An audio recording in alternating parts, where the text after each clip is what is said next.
Good morning, ladies and gentlemen. Good morning, members of the press, and welcome to our regular Sunday morning press briefing at the Office of the Leader of the Opposition in Port of Spain, Trinidad.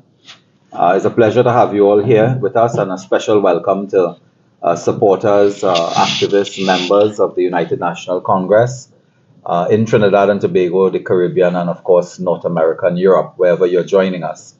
This morning, as usual, we share some very, very important information and perspectives on current affairs, some of the challenges and the issues affecting our nation state at this very difficult time. I'm joined this morning by a very outspoken, dynamic attorney at law in Port of Spain, Trinidad, Mr. Kiel Tacklalsing, who will give us his perspectives, his observations and analysis on several matters, including matters in the area of law and politics. And of course, later in the proceedings, I will also speak on some issues affecting our infrastructure, housing, and of course, the burning issue of the day, we believe, the crime rate, which has really gone haywire, and which is now threatening to engulf this nation on an hourly basis, more or less. So before proceeding with that, I'll introduce our first speaker, Mr. Kiel Tacklalsing, who will address us now on some of those issues we outlined earlier. Thank you. Thank you very much, and thank you very much, Dr. Moonilal. First, let me say thank you to the United National Congress and to the opposition leader, Ms. Bissessa, for once again allowing me the opportunity to voice my concerns with respect to what is taking place in our democracy and indeed our sovereign democratic state. Let me also say what a pleasure it is to present with Dr. Moonilal, a very experienced politician and very experienced person in public affairs.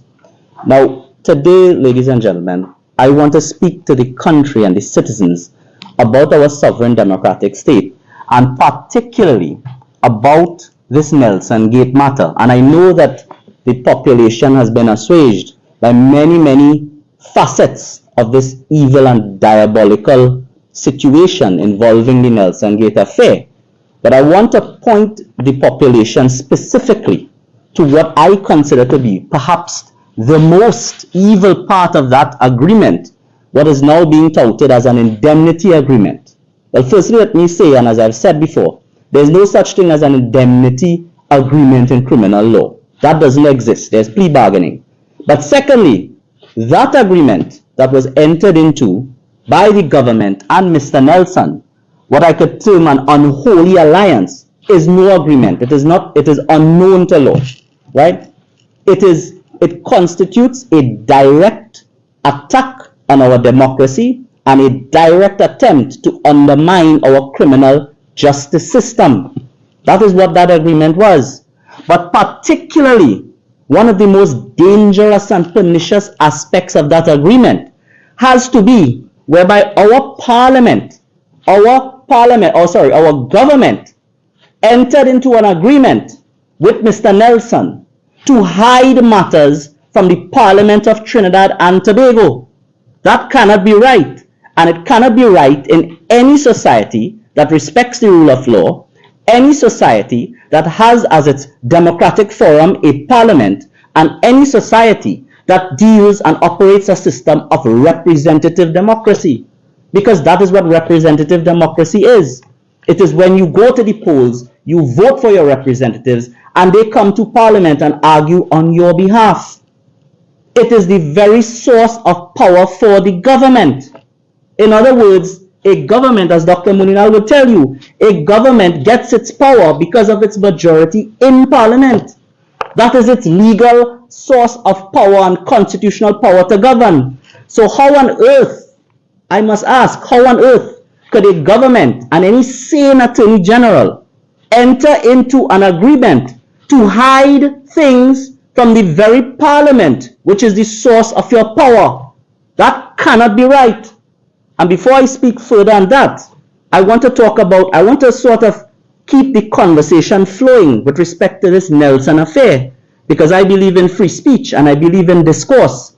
And it is through free speech and discourse that ideas are formed and narratives are formed, and then we can effect real change. We must never underestimate the power of discussion and discourse, and this is why the opposition so fervently every Monday night, every Wednesday, every Sunday continues to speak under the leadership of Ms. Prasad Bissessa, continues to speak with very strong speakers such as Dr. Moonilal and the brilliant lawyers that are part of the UNC, Ms. Lachvidya, Ms. Rambali, Mr. Rambali, Mr. Sobas, etc. Continues to speak on these issues because we must continue the discourse.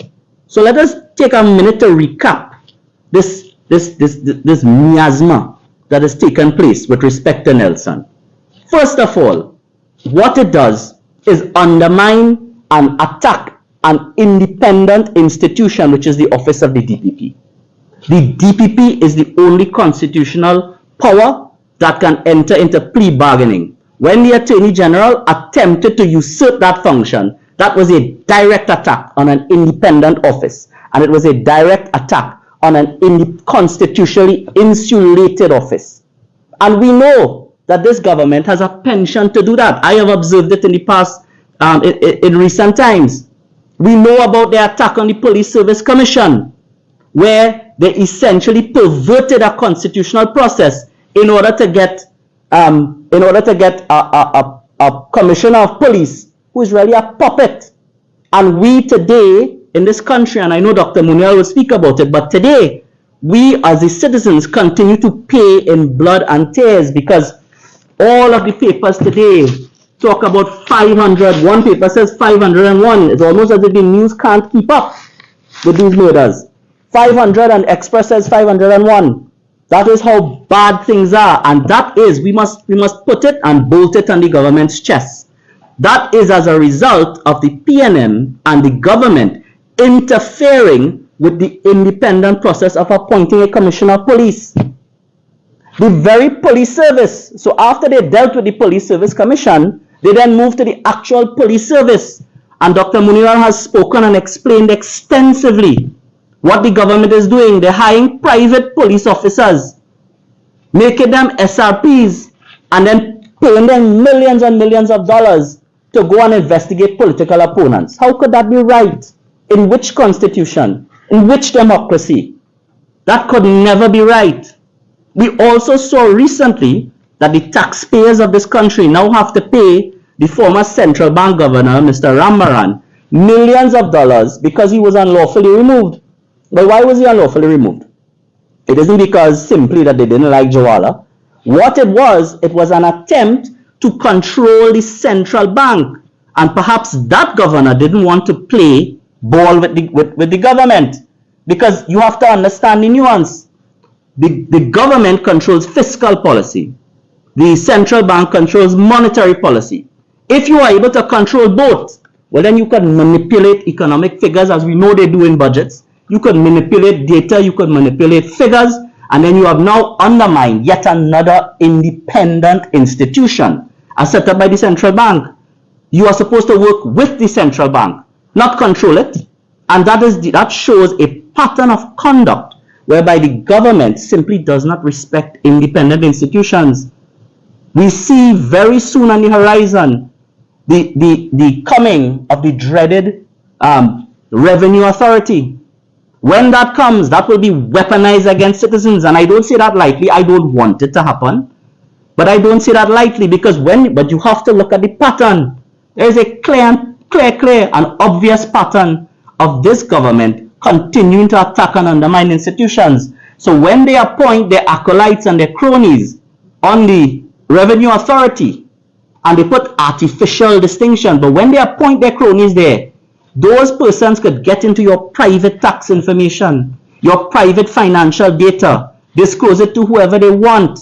And the Inland Revenue Authority, or it would be called the Revenue Authority, also has the power to prosecute. And we've seen them stop at no lengths to try and influence political prosecutions. What will happen now when you don't have an independent office standing in the way of the exercise of those powers of a revenue authority? It will be chaos and it will be calamity. The other part of this Nelson Gate affair has to be the destruction of the criminal justice system. It is gone. It has been destroyed. Because any justice system depends on confidence. And if you destroy the criminal justice system and confidence in it, you have essentially crumbled the entire edifice upon itself. What we have here, and it is clear from the facts, it was an attempt to undermine the usual process of a criminal prosecution. You had Mr. Nelson, and the facts are in the public. You had Mr. Nelson changing his opinion in the famous Petrotrain matter with Marshall. Petrotrain matter. You had him then filing a lawsuit.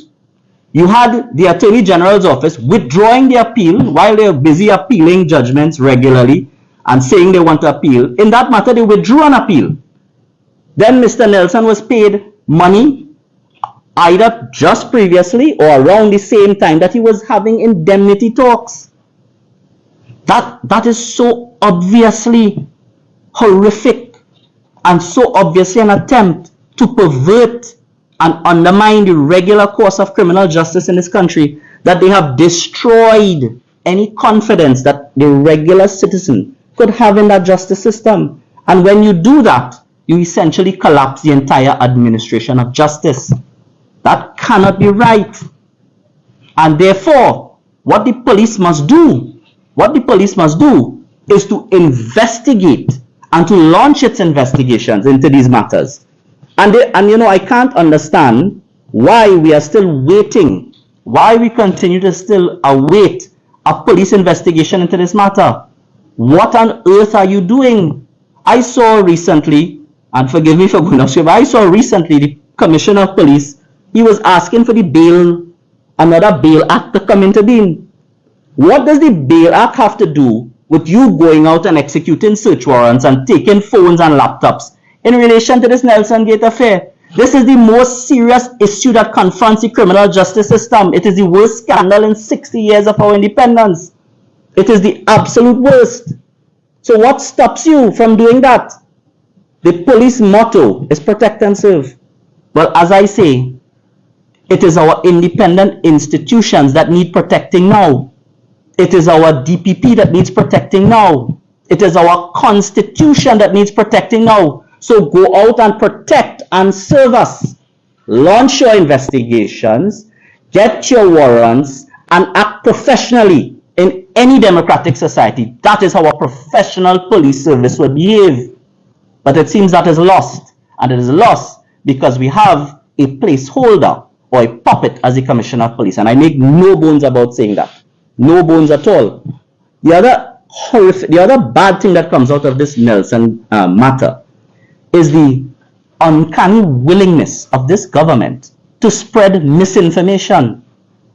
I know and we know silence is a tool of dictators, and misinformation is propaganda, which is also a weapon of dictators. Here we have the Law Association, headed by Mr. the Southern Law Association, headed by eminent attorney Mr. Roodal. You have the Criminal Bar this morning.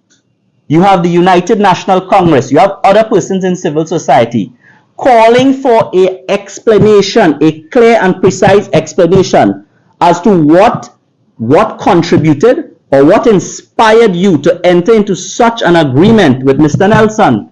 Specific questions have been posed, and all that the government is willing to say is sub judice. Sub judice. First of all, I think we need to understand, sub judice is designed to treat with certain aspects of the justice system. People have the misconception that because a matter is in court, you can't speak about it. That is wrong. Sub judice was originally designed to protect juries. So if there was a murder case and everybody's commenting on the salaciousness of it, You don't want that commentary affecting a lay person who is a juror. And that is where the sub judice rule has come out. It has nothing to do with these civil proceedings, and I cannot see that. And I'm not alone in that. I saw that Mr. Martin Daly, Senior Counsel, also said that that interpretation of the sub judice rule is outdated. In fact, I want to quote it very quickly because you have to be very careful when you're quoting Senior Counsel. These are the words of Mr. Daly. As far as I am aware, the ongoing proceedings involving Vincent Nelson are civil proceedings. In respect of such civil proceedings, the rigors of the sub judice rule are mitigated by the ability of judges to close their minds to prejudicial statements by reason of their professional training and experience. So what is Mr. Daly saying there? He's saying simple. A judge is not an ordinary juror. A judge is trained. He insulates his mind. He knows how to exculpate and exclude things from his mind that may influence him. And in any event, it has nothing to do with matters of interpretation in civil cases. So there is no sub judice rule that can stop it. The matter is not sub judice. Let me repeat. The matter is not sub judice. What that is an example of this government not being transparent with the population. It is an act of cowardice. That is what I call it. Because when you are afraid or you fail to explain things to a population in a democracy, what you are actually doing is being a coward. Cowards die many times before their deaths. That is what is said. And every time they invoke the sub judice rule wrongly, they are killing a part of our democracy in Trinidad and Tobago. And it must not be tolerated. It must not be tolerated. So I want to return to the main theme of my presentation, which is what I think is the most dastardly part of this entire agreement. It is the affront, attack, and assault on our parliament itself. No government should ever enter into any agreement that would allow it to hide things from parliament.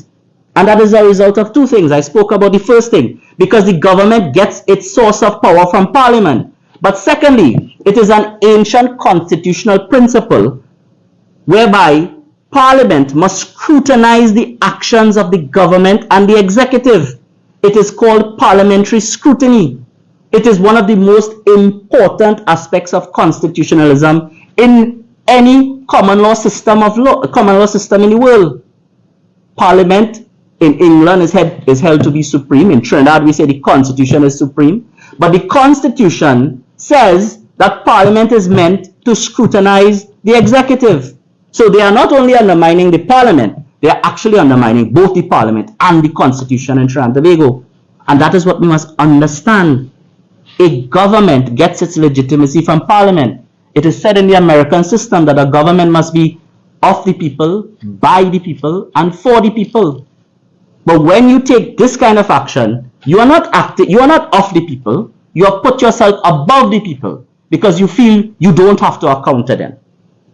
You are certainly not by the people because you are acting as a dictator and authoritarian.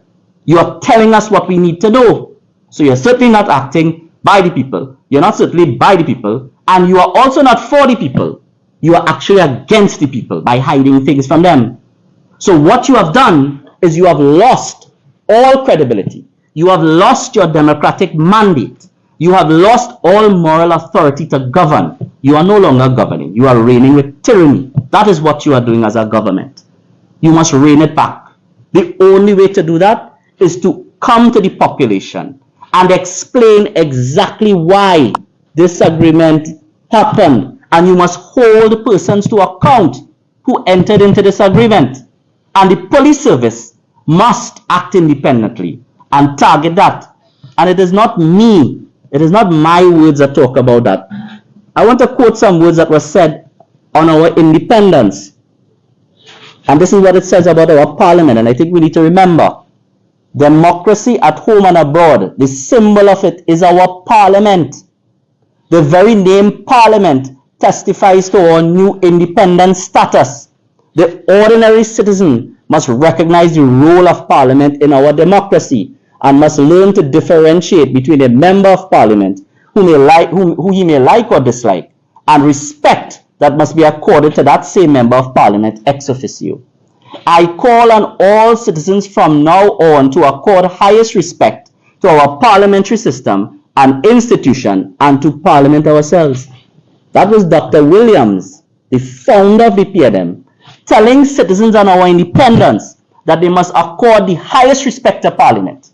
60 years later, you have a government, a PNM Attorney General, telling the population that he's going to enter into agreements to hide things from the parliament. Is that respect or is that disrespect?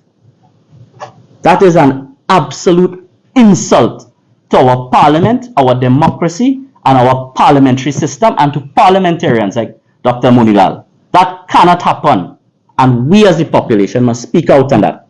And I want to thank again the opposition for allowing me this opportunity to raise these issues. I want to encourage every citizen, everybody, doesn't matter where you fall in the political divide.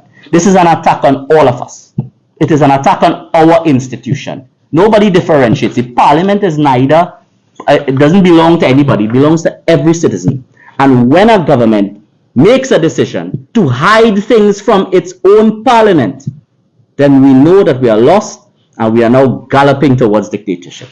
Thank you very much, Dr. Moonilal. Thank you for the opportunity. Thank you. Thank you very much, Mr. Tacklalsing, for that comprehensive and eloquent and insightful analysis of the nightmare of Nelson Gate that has befallen us now. This matter, as you indicated, will simply not go away, and we cannot allow it to go away. And this is why we have raised several of these matters and related issues. Now, these are issues that as Mr. Tacklalsing says, threaten our democracy, threaten our way of government, threaten all the institutions in the country, but paramount among them, the parliament. And it is a very, very serious matter that has far-reaching ramifications and implications and consequences.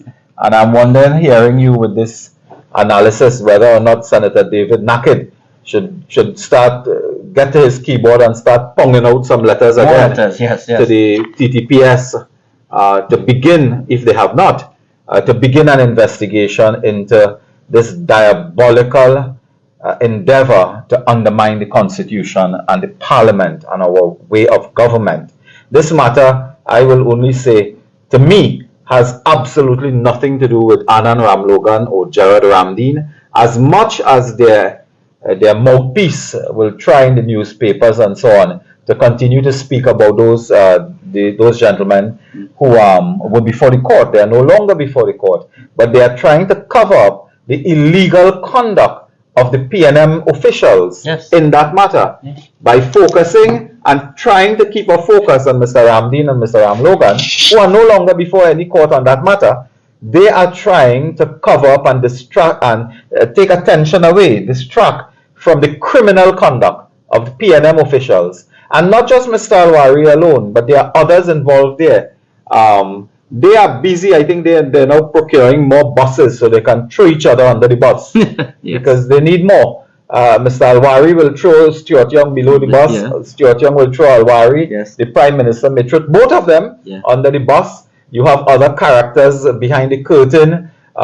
We know that they gave advice, but they are saying nothing. It is really a tangled web. You have some saying they met with persons on a plane. And have conversations, which is just as bad. That is a matter I'd like later in this conference for you to address as well. But brothers and sisters and members of the press, in the last week, if we are to take the last week in parenthesis, what have we seen? It is flooding. It is flooding. We have had this situation where in this country today, children cannot get an education because it might rain.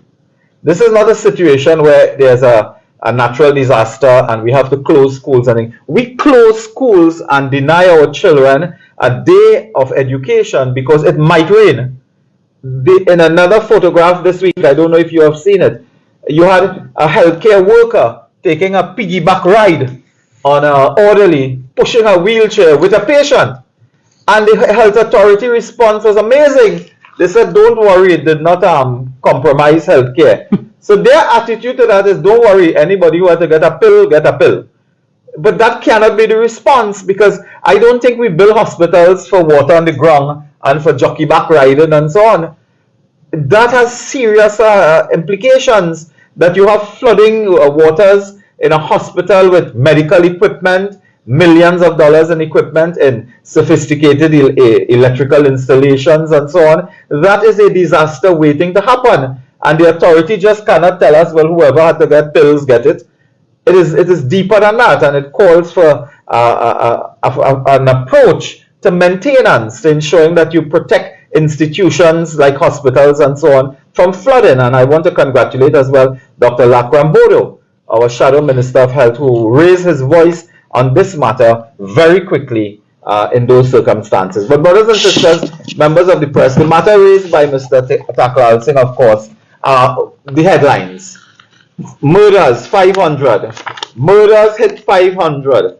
Express was probably above the, they had a later deadline for stories, so they have 501. By this morning, I'm sure it's not 501. But these are the headlines and these are the issues. And what is happening in this country now is that we have a commissioner of police, for all intents and purposes, who did not put himself there. He didn't put himself there. Rowley, the PNM, Hines, and others put him there. Today, he has collapsed in office, basically. And I mean no disrespect to the office holder, Mr. Jacob. In fact, I don't know him that well. I mean no disrespect at all. But clearly, the TTPS and the government have failed in terms of protecting citizens. And it is not enough for Mr. Hines to say that gang warfare and illegal guns in the country. We knew of that long time ago. It is, what are you doing? And this is why this week the opposition wrote Mr. Scotland, chairman of the Joint Select Committee on National Security, to indicate that we must have an emergency meeting, because these are unprecedented times. So Mr. Scotland cannot tell us now, well, we have a meeting coming up. No date is fixed. Huh? We have a meeting coming up at an unknown date. We will discuss the matter. In a decent country with a regard for citizens and their security, you would have had an emergency meeting of a Congress, a congressional committee in the United States. We should have met on Saturday or this morning to discuss this matter, to call Dr. Rowley, chairman of the National Security Council, Mr. Hines, head of the different departments and so on, police commissioner. What are you doing? What new are you doing? I was amazed this week. The commissioner of police issued a letter to say that their approach is to give a little extra change to officers who charge you on the highway. So if you're drunk or you're driving bad or you park bad, you get a little extra change. That is not the solution to the crisis we face. Then the TTPS put out a statement, would you believe, giving tips on how to drive in flood. Their first tip was to avoid the flood. That's the first tip. This is the approach of a very jokey, law enforcement agency. Now, I mean, I'm not taking flooding and driving lightly. There are serious issues and so on. But I would think that an NGO would give us advice on how to handle flood and so on. I don't think the police, the TTPS, should spend their time on that. They should spend their time on detection, on prevention. In the Barrackpore police station and elsewhere in South, I can tell you, we have gone back to the stage where when you call for police in an emergency, they tell you they don't have patrols. The very fact that two persons could be murdered, killed, in of all places, in a cemetery. They were killed in a cemetery. That might be a new fast service delivery, I guess. They were killed in a cemetery in broad daylight, I believe. It means that the society, for all intents and purposes, I'll coin the word, is unpoliced. This means that the society is unpoliced. Now, we saw a reflection of this earlier in the year when you drive through this country, you see a set of black heavy cords hanging. It was a fascinating thing. Black heavy cords hanging because people were stealing cable, stealing copper wire or whatever it is. But the society is unpoliced. That's why that happened.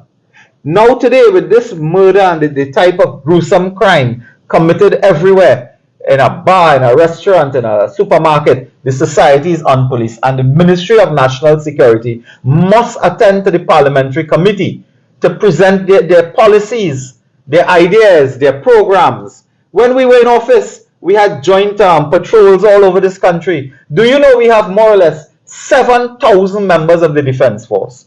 Every Independence morning, you go there, they come out with beautiful trucks and cars and equipment. They compound and polish and buffer and thing, and they show off every Independence morning all this great equipment.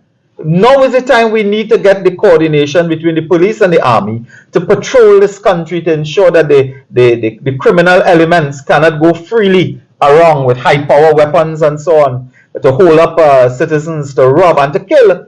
It is, you just cannot say, Mr. Hines, and after the atrocious, abominable murder of a child, Mr. Hines, he talked to residents and it don't look like they targeted the children. What are you, giving a defense for the criminal? Is Mr. Hines now defending criminal elements? He says the child was in the wrong place at the wrong time. The child was on a playground. How could that be the wrong place at the wrong time? The child was on a playground. Mr. Hines said he spoke to residents. So what is he doing? Interfering in a police crime scene? Interfering in the conduct of investigations? Witnesses. What are you doing talking to witnesses to tell us that the people didn't mean to kill children? They are killers. They meant for that to happen in law. They meant for it to happen if you fire gunshots all over a playground. So Mr. Hines is out of place. He's out of his depth. In fact, he is in the wrong place at the wrong time as Minister of National Security. We are headed 501 on the 30th of October. The highest murder rate we have had is 2008, 550 murders. Clearly, we will surpass that. And Mr. Hines will go down in a notorious and infamous manner with the late Martin Joseph, who was minister then, as the worst performing Minister of National Security in our history. Mr. Hines is in the wrong place at the wrong time. And he ought to be removed by the Prime Minister. If he has the guts to do it, he has to be removed. And there are strategies that we implemented, the partnership when we were there, the E999, the community policing, for example. They scrapped that program that was to provide in the non-hotspot areas policing and comfort, help the neighborhood. So you release the patrols and the TTPS to move into hotspots and to work in the areas that we believe the criminal activity is escalating. So I wanted to raise that matter, but that is not the only matter that has created a crisis for us. Of course, it is the flooding issue. And on the flooding issue, I could not help but reflect in the recently concluded budget debate. A matter came up in relation to Ministry of Works and Ministry of Housing, Transport, Works and Transport. And it was fascinating, and I just have one document to share on that matter. When we looked at the ministry's expenditure, and I have it in my hand here, it is from the draft estimates of the development program, meaning this is the money allocated for projects and so on.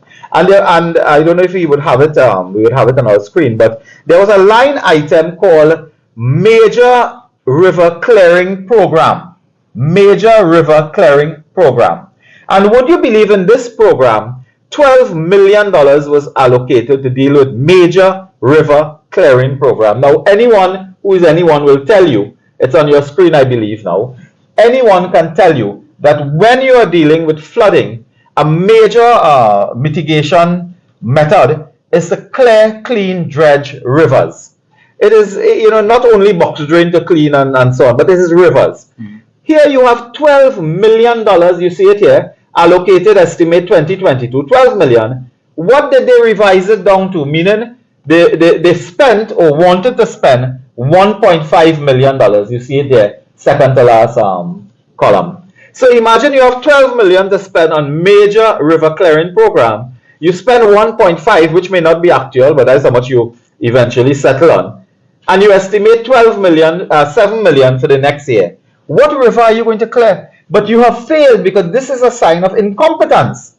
This is incompetence before you, that in your whole year, you could not clear rivers. When we raised this with Minister Sinanan, he said, well, look here, the major river clearing program has nothing to do with clearing rivers.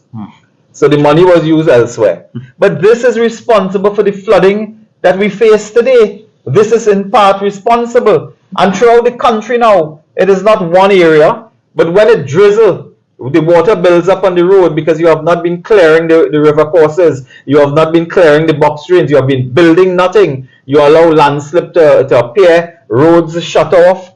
So dealing with flood has to do with an annual maintenance program. You cannot wait for a road to collapse, close the road and say you're fixing it. When you have signs of that, you move in with a program, you have resources. So the government cannot say they did not have resources. Look, $12 million for that. You reduce it down to 1.5 and next year we might discover that they didn't even spend the 1.5 million. That was a revised estimate. And that proves the incompetence of this administration, and it explains why you will have continuous flooding.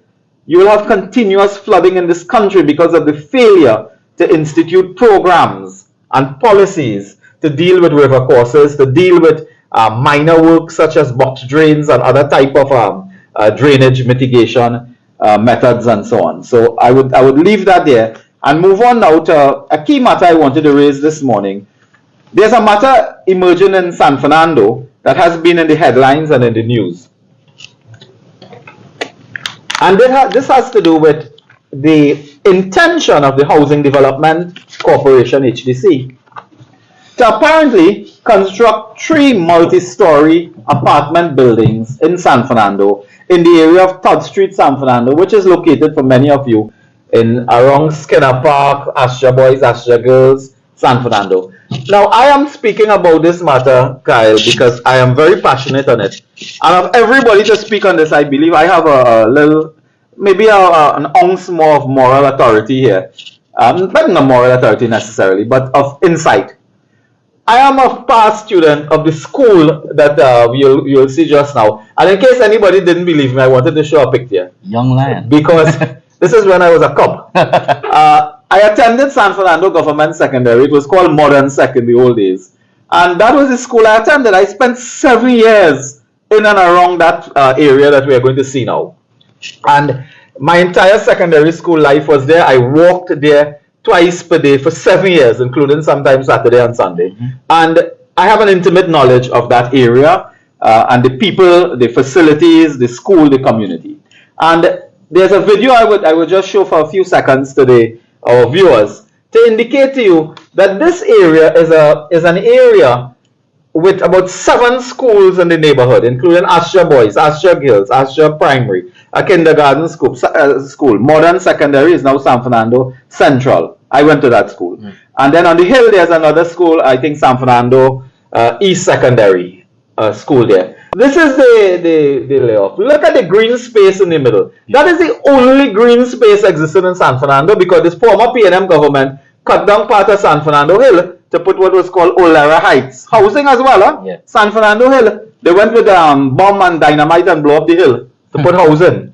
This is the green space. The red roof area you are seeing there is my old school, Modern Sec. On the hill up is another school. And look, they had a green space there. They also removed that and they put Sapa. So Sapa is there. To the south of Modern Sec is Sapa. That is the Todd Street going up there. There's a temple on the hill right there. Astra Boys and Girls are there. Look at this. Look at this situation.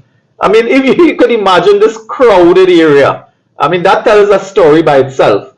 Look at the settlements. Look at the buildings and all businesses and so on. That road called Todd Street, you have traffic almost any time of the day. They have humps there to prevent people from driving fast because children are walking a lot and so on, day, morning and afternoon. So that is where I spent 7 years, incidentally. And in this area, that little green area, they want to carve out now 1 hectare or a parcel of land to put 3 multi-story HDC apartments there. Now, this must be madness. I mean, I can't believe people could go to sleep and wake up in the morning and think of a plan like that.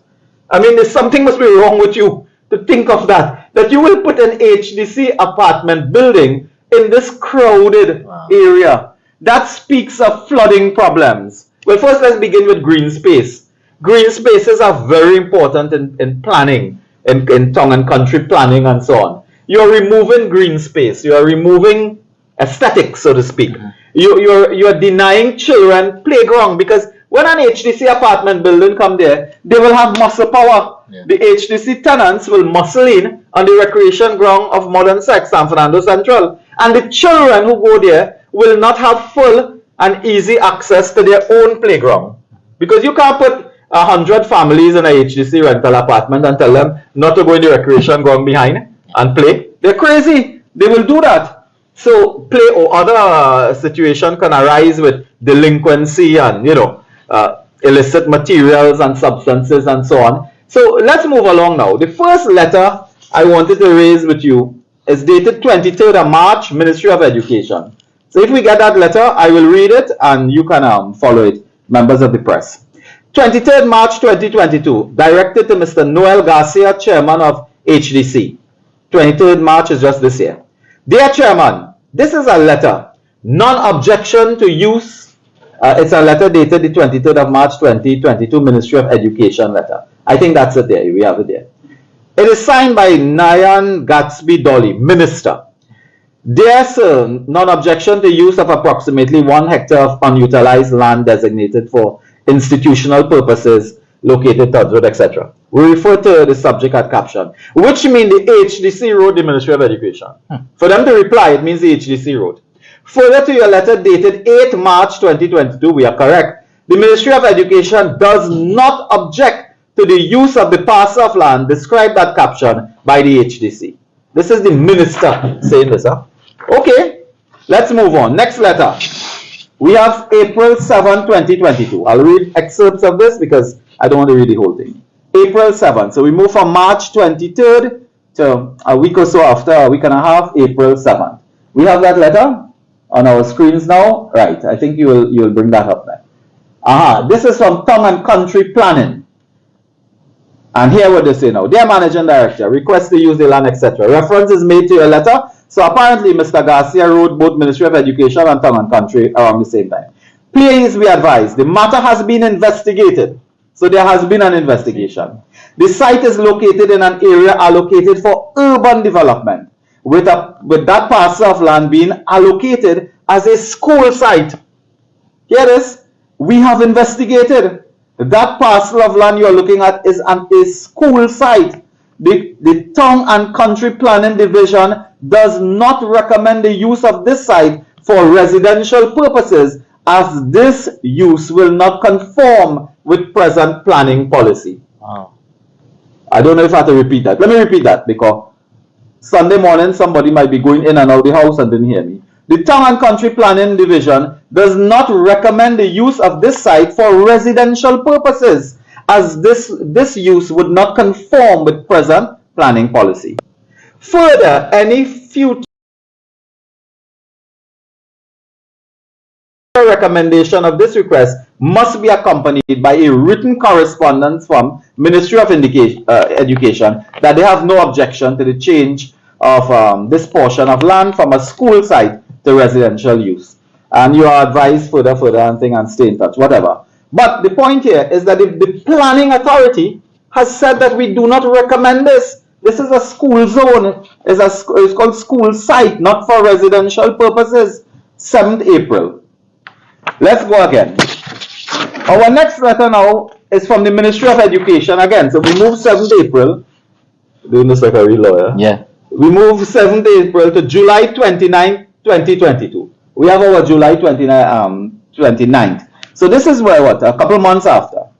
It looks like HDC is hot in pursuit here, you know. Yeah. So we have a letter to Ms. J.Sel McFarlane, Managing Director HDC and so on. But here what this is from now, the Permanent Secretary, Ministry of Education. Yeah. July 29, 2022. We're rolling. Reference is made to your letter dated 8 March. Now this is very instructive that there are 2 letters with references to 8 March letter. Watch it in my hand here. Well, you have it on your screen, but I have it in my hand. So the minister is saying reference to your letter dated 8 March. Now the permanent secretary is saying reference to your letter. It has to be 1 letter. I don't think it's 2 letters. Standard letter. So the same letter. The Ministry of Education is committed to its focus on quality access, equity in education throughout big and baba. Towards this endeavor, a site visit to the unutilized land designated for institutional purposes located San Fernando substantiated the need to retain the lands for its intended purpose. So the PS is saying, hello, we did a site visit. Planning is saying, hello, we investigated. What the minister is saying, she just said, hello, I have no objection. I have no objection. But the Ministry of Education is saying we did a site visit and we feel the need to retain the lands for its intended purpose. In this regard, retaining the lands will present the opportunity for more green spaces and facilitate the construction of replacement facilities and expansion of the academic and sporting curriculum for San Fernando West and San Fernando Central ModSec, which are both more than 50 years old. Those schools are more than 50 years old. In addition to this, the parcel of land is located within what can be termed a school zone. So there is utilization of the land by other schools in the area. Do you know in those land areas, children do agricultural science? I mean, we talk so much about food prices. You have to go by a rich man home now to get eggplant and tomato. Bygone, is it eggplant? You have to go by a rich man home to get vegetables now, given the cost.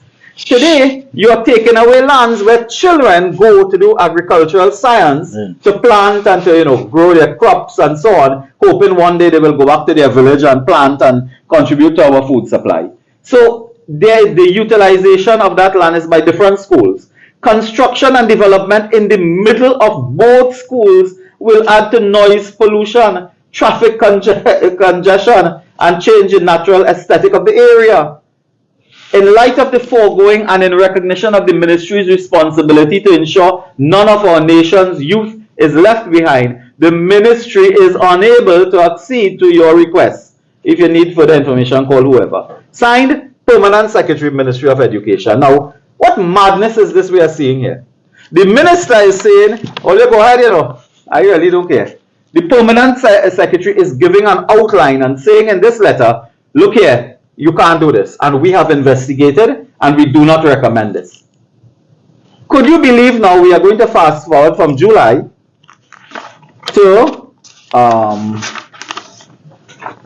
September. Cabinet minute, and I think we have the cabinet minute.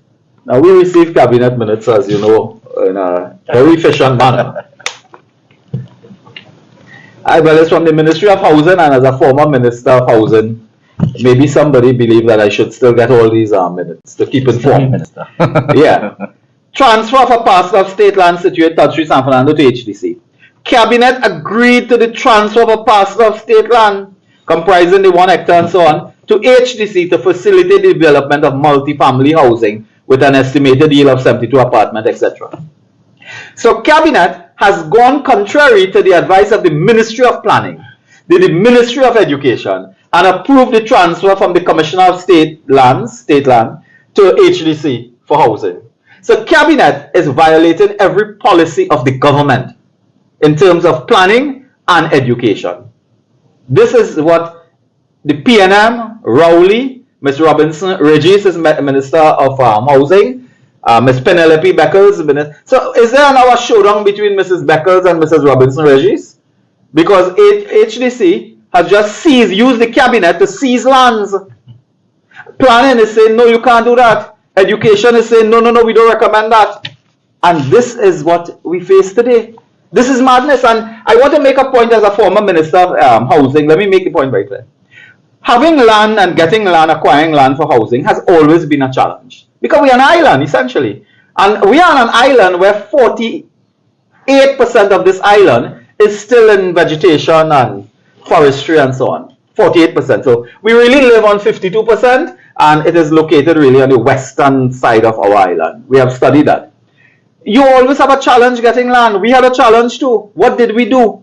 We worked with Carney 1975 Limited, EMBDC and so on, to get lands that would be available, some lands for housing. We went to the private sector and purchased land. They wanted to put us in court with Eden Gardens, where they went quietly in the dead of the night and give away houses to their friends and family. We purchased land at Tresh Trail. I believe it's somewhere in the east-west corridor up there. Purchased land, Tresh Trail, Eden Gardens. We acquired lands from EMBDC as well. The former Manning administration used lands from Carney 1975 Limited in Golconda, Retrench, Debe, Carney to build houses.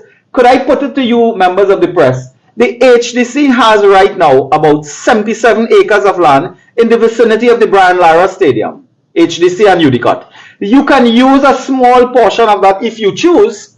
You can use that for housing. That is within 5 minutes away from San Fernando. Why you want to put people now in a crowded, congested part of the city? Was the big interest in putting them there for? To vote?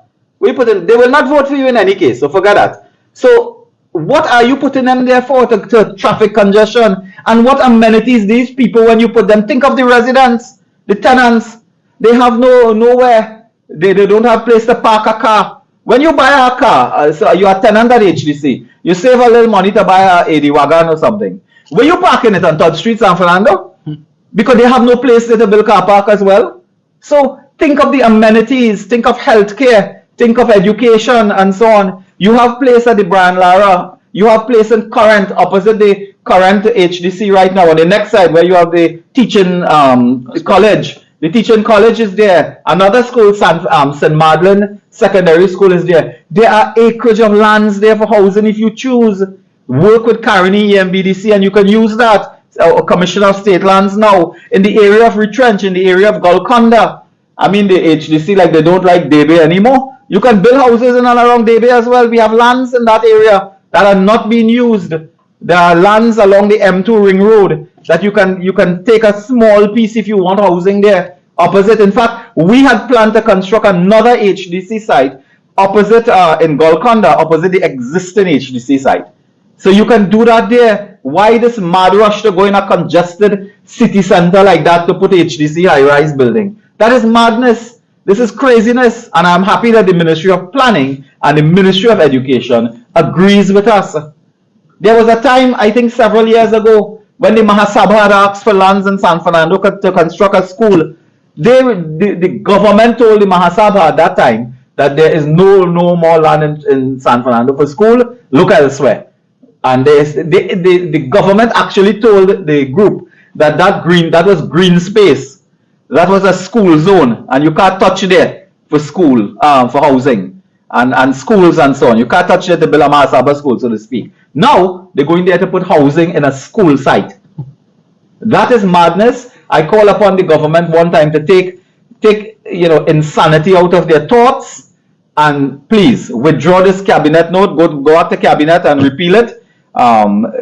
Accept the advice of planning and education, and cease and desist from going upon that piece of land for any housing estate or any housing units that you may be planning. In San Fernando, Carlton Lane, it was the UNC partnership government that started construction in Carlton Lane, San Fernando, adjacent to Cipero Street, San Fernando. To this day, they haven't given out the houses there yet because they went and made a mess out of that construction when we left office. So there is no place in San Fernando anymore for that. There's no place. Look at outside on the outskirts with the new highway now which we started with accept the advice of planning and with the new started construction in Carlton Lane, with a minor technical flaw, I believe. But I will repeat this point that there are ample areas in San Fernando, outside of San Fernando city centers. There are areas adjacent to the Solomon Hochoy Highway. There are areas in Golconda, Debe, coming back to San Fernando, which now with the highway is just minutes away. And you can look for housing there, because as a former housing minister, I support acquiring lands for the purpose of constructing homes, whether they be single family unit, whether they be multiple story apartments. I support that. And this is why in our government under Mrs. Prasad Bisesa, an entire beautiful housing estate was built in Union Hall, which was really Caroni lands as well. Yeah. We built a beautiful housing estate in Union Hall. In Union Hall, we also put apartments for low-income families and so on. So we have Union Hall available. You have Golconda, you have Retrench, all these places. So I call upon the government to look at other sites and don't have this preoccupation and paranoia with putting housing on 3rd Street, San Fernando for some purpose which you alone know what you intend to do there. So on that matter, I think I would stop here and invite members of the press to ask some questions if they may have some questions for us. Thank you very much. We have some questions coming in, Dr. Moonilal. First one to Mr. Tacklalsing. Mr. Tacklalsing, you are insisting that the Attorney General is raw. that this matter is not sub judice.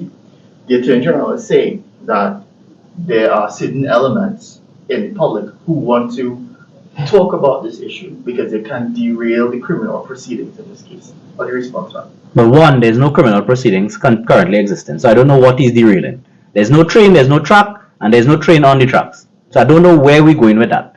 Two, it is not only me saying it. Martin Daly has said it. The Law Association has called upon him to answer. You think if the Law Association felt it was sub judice, that the Law Association would call upon him to answer? The Southern Law Association has called upon him to answer. The criminal bar today, and it is the criminal practitioners who know better than anyone else about sub judice rules, because sub judice was designed to protect juries. So if anybody would think that this was sub judice, it would be the criminal bar, and they have also called for an explanation. So I really, with the greatest of respect to the Attorney General or to anybody, I don't see how the sub judice rule applies. That is a misunderstanding and misinterpretation of the sub judice rule. So it doesn't apply. Dr. Moonilal, recently you wrote to Mr. Scotland asking for a meeting with the Joint Select Committee on National Security. Have you heard back from Mr. Scotland, and will this meeting? Yes, I can inform the members of the press that I received a letter from Mr. Scotland as chairman, and I can just give you the few details of it here. The letter I received from Mr. Scotland dated October 26, 2022, pursuant to the request made, and essentially without reading the entire letter, Mr. Scotland has indicated that these matters we raised were very important, myself and Senator Lakshmi Dayal, and at the next meeting we would raise those matters with the intent to invite persons to, give their perspective and to interrogate witnesses on this matter. I was terribly disappointed in this letter by Mr. Scotland, terribly, because there is no fixed date as yet for the next meeting of the JSC on national security. There is no fixed date. While we may all have good intentions to meet soon, there is no date fix. And given the crisis, I would have hoped that that committee could have met in an emergency, because we are in an emergency. We are in a state of emergency, effectively.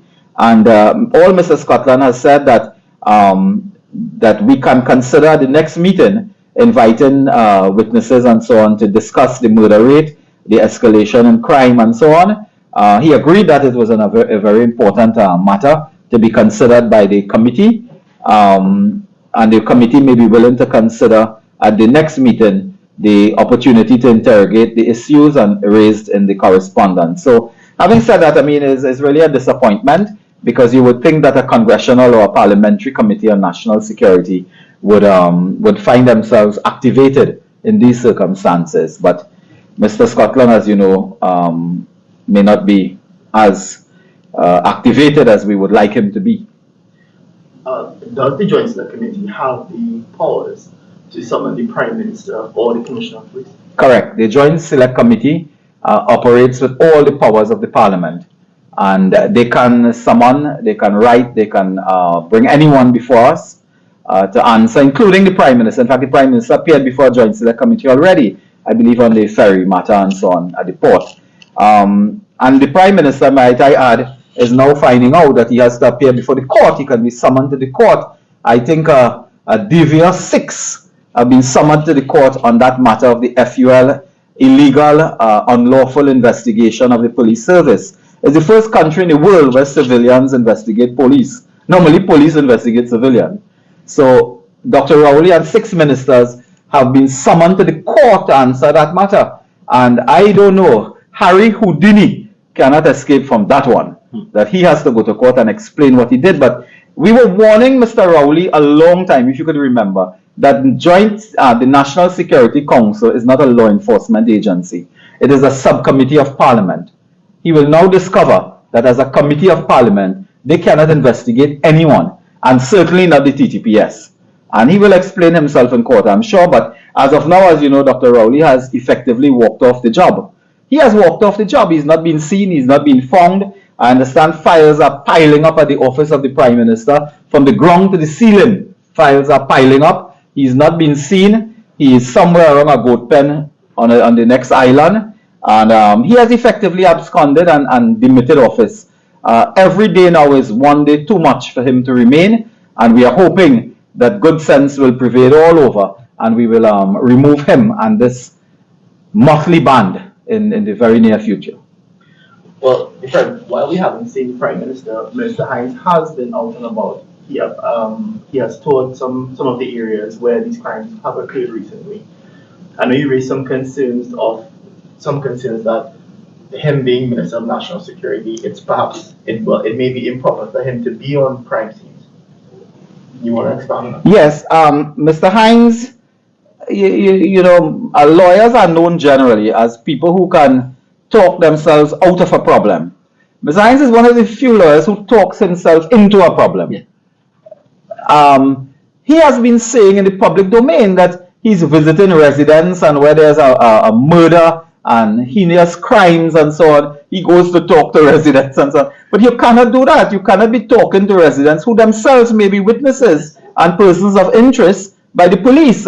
Politicians and ministers ought not to do that. This is not where you talk to the residents in San Fernando where you want to. Up to now, they can't talk to the residents in San Fernando where they want to build HDC house. But you're talking to residents in the aftermath of the murder of children. So Mr. Hines is wrong. And while on that housing, I was reminded that even where they are building the San Fernando waterfront development project, which will take forever as far as I'm concerned, but even there are spaces there that they have identified for housing. So you can even try putting the HDC buildings there, but that may have certain repercussions because there are persons with economic interests in that area, and those persons with economic interests may not want HDC apartments around their business, around their waterfront, highfalutin bourgeois property and so on. So they don't want to go along to the waterfront and put up the apartment building. They want to go 3rd Street in San Fernando, in that crowded area, to put up HDC buildings. And those are the challenges, of course, we face. Mr. Tacklalsing, the Attorney General has made it clear he's not going to comment on the matter involving Vincent Nelson anymore. Neither has the Prime Minister, the former Attorney General, and Mr. Young. Should the Director of Public Prosecutions now make a comment on this issue? Well, he has already done. You see, unlike the other office holders, he backs in his crease. He has acted within his constitutional remit. He has considered the prosecution and he's withdrawn the prosecution because of what has come out in the public domain, and he's given an explanation for that, and that is all he needs to do because that is all his office allows him to do.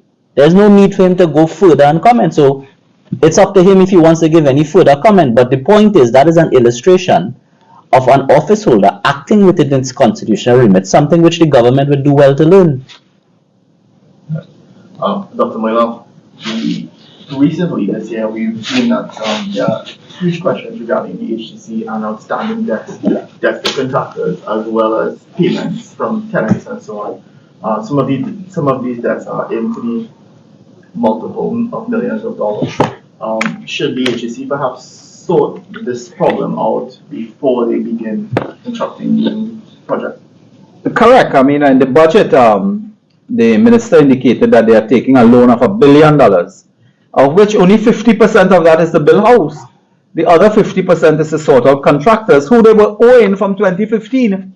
This government took a most warped approach to development. They decided that when you go into office and you meet contractors with outstanding bills, take them to court.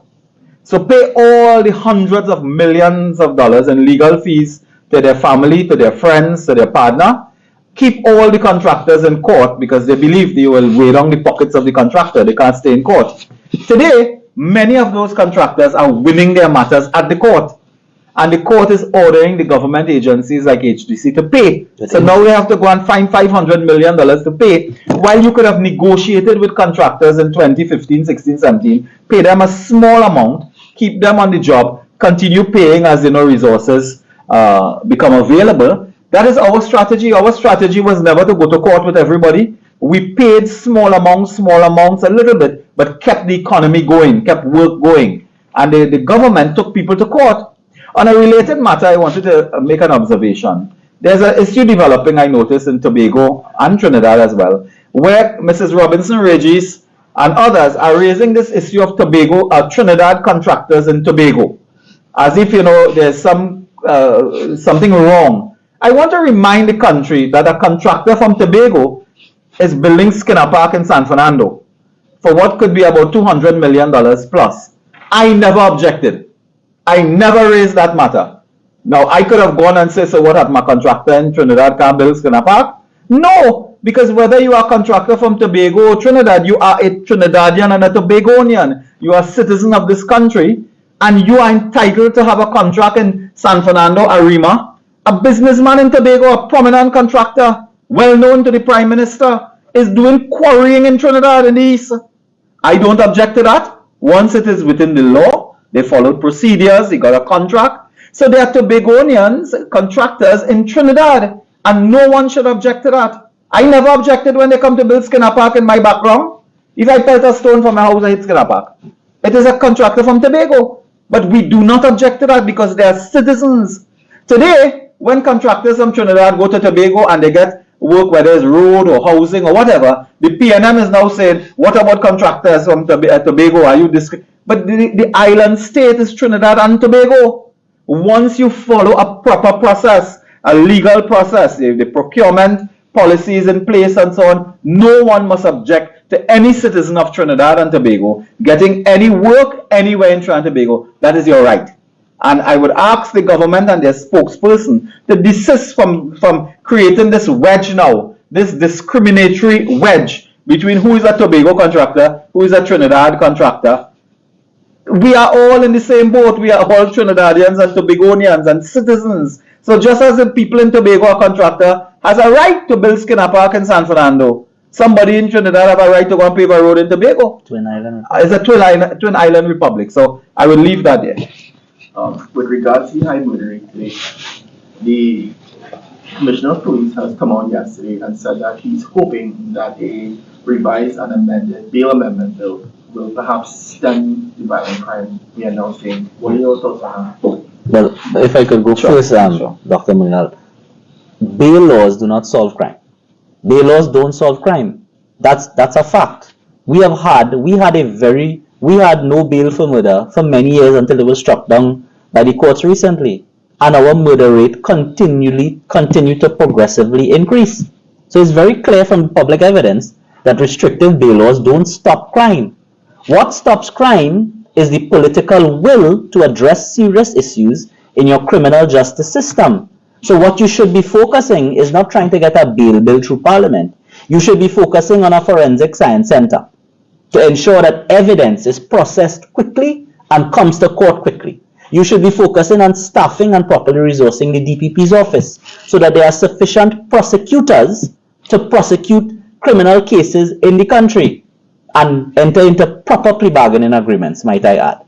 You should be focusing on the court system, increasing the amount of judges and courtrooms and resources that the judiciary have, so that when the matters come to court, when the police institute, they gather evidence, it goes to forensic, it comes to the DPP, and then finally ends up in court, you can have from charge to conviction or acquittal within a very short period of time. I think every country in the world, or indeed Trinidad and Tobago, should aim to have charge to conviction within 6 months. And therefore, if you could get it done within 6 months, you don't have to worry about bail and oppressive bail laws. All of that go to the wayside. But you must have the political will and competence to do that. And unfortunately, despite all of this suite of legislation about plant and machinery that the former Attorney General used to talk about, we still have a problem here where we can't bring a charge to either conviction or acquittal within a reasonable period of time. And that falls squarely on this government. So bail bills and restricting bail is not going to help you. Put the focus where it needs to be.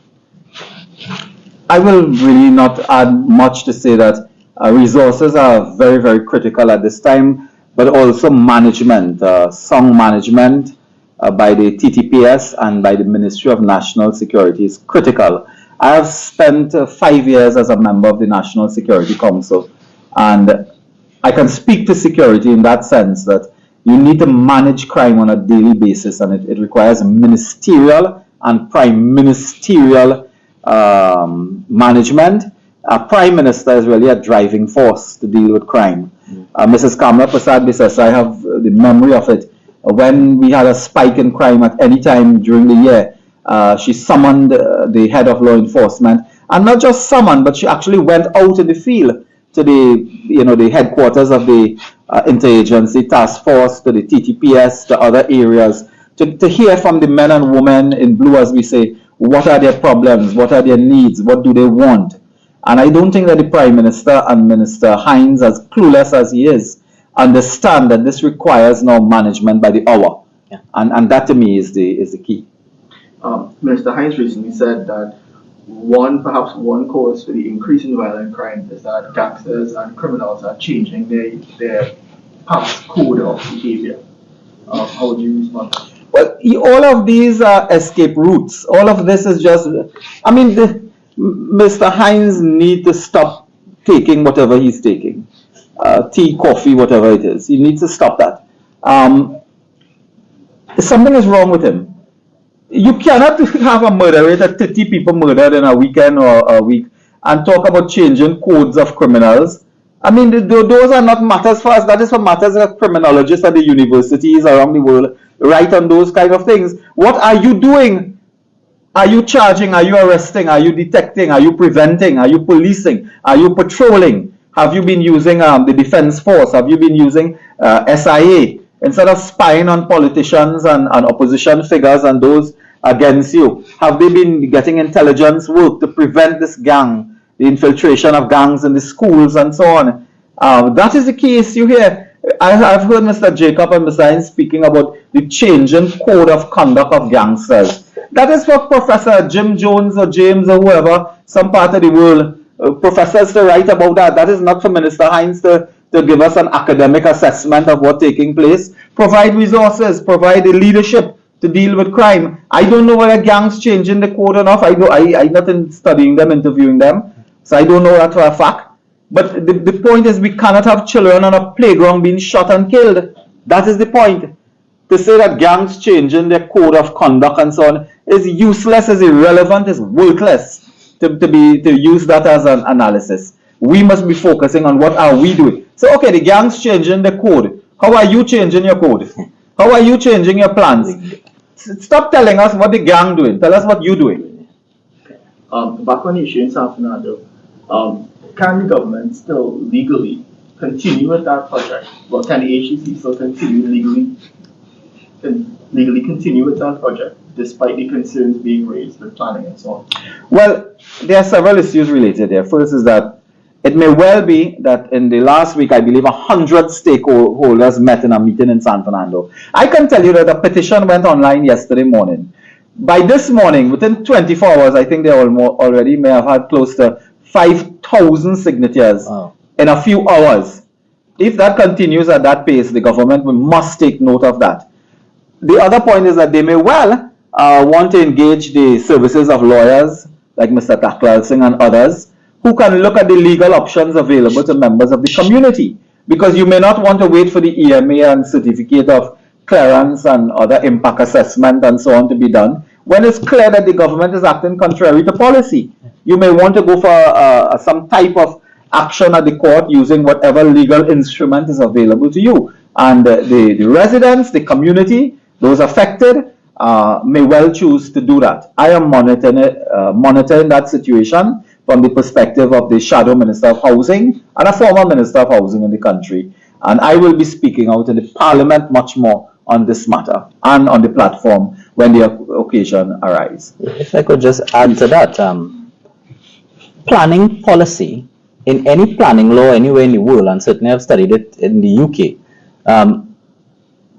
any planning law, one of the most compelling factors is your planning policy. And Dr. Moonilal read a letter here where the planning division was essentially saying that the policy for that area is for education. It is not for housing. So to depart from your published policy is an act of irrationality, and it shows that the decision maker is acting arbitrarily. And therefore, I'm not giving any free advice, but that is ripe for judicial review. How could you deviate from your published policy? That is a prima facie, as the lawyers would say, or that is a clear signal of arbitrary decision making, irrational decision making, and therefore unlawful decision making. So I hope that they're being well advised before they cost the taxpayers of this country more money in costs and damages. Mr. Tacklalsing, lastly, back to the matter with Nelson. If the Commissioner of Police does not indicate that he intends to investigate that matter, what other legal options are there? Well, the Commissioner of Police must really act independently. You see, there are some things that the law and courts can't achieve, but there are some things that a democracy depends on, called convention. It must be the convention and the practice of a Commissioner of Police to act independently and robustly when there is evidence in the public domain of misbehavior in public office especially. He has to act, and I think the way to deal with that is to mount public pressure. I'm sure that Senator Lakshmi Dial and Mr. Moonilal MP will be putting pressure on him with respect to any joint select committee that he has to attend. And that might be one way to do it, because Parliament is about scrutiny, so it may be that he may have to summon for that and ask as to why they are being so lethargic in such a very serious issue, which has been termed the worst scandal in our independent history. Well, all is left is to thank members of the press, our viewers and listeners. I think this morning we have had, I'm hearing that we have had about 1,200 viewers. I'm so happy that they have 1,200 people in the press. This is meant to be a press conference, but clearly the interest is way beyond members of the press. But the national community, we have had a lot of participation and questions. I want to thank you and invite you to look forward to the meetings of the opposition and the United National Congress. Our regular meetings will be advertised as well. All I can end by saying is that I stand very passionate, emotional even on that matter involving my school, my former school. I'm an alumnus of San Fernando Government Secondary, Modern Sec there, and it will really be